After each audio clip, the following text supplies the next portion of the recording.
ಶುಭೋದಯ, ನಮಸ್ಕಾರ, welcome to Yoyo Kannada.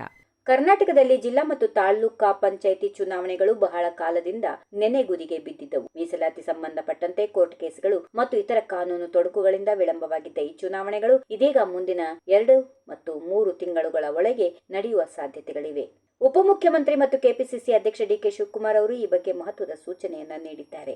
DK Shivakumar ಅವರು ಗ್ರಾಮೀಣ ಅಭಿವೃದ್ಧಿ ಮತ್ತು ಪಂಚಾಯತ್ ರಾಜ್ ಸಚಿವ ಪ್ರಿಯಾಂಕ್ ಖರ್ಗೆ ಅವರಿಗೆ ಚುನಾವಣೆ ಸಿದ್ಧತೆಗೆ ತಕ್ಷಣ ಚಾಲನೆ ನೀಡುವಂತೆ ಸೂಚನೆ ನೀಡಿದ್ದಾರೆ.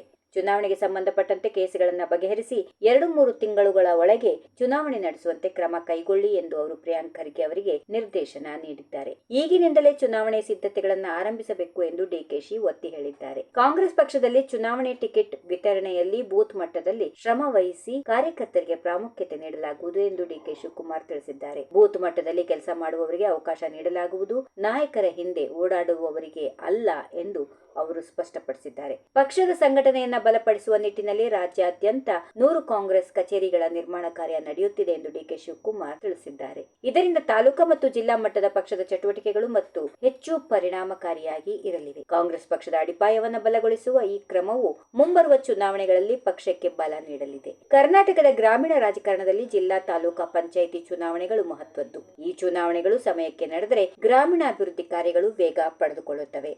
ಈ ವಿಡಿಯೋ ನಿಮಗೆ ಇಷ್ಟವಾದಲ್ಲಿ ಲೈಕ್ ಮಾಡಿ, ಶೇರ್ ಮಾಡಿ, ಸಬ್ಸ್ಕ್ರೈಬ್ ಮಾಡಿ.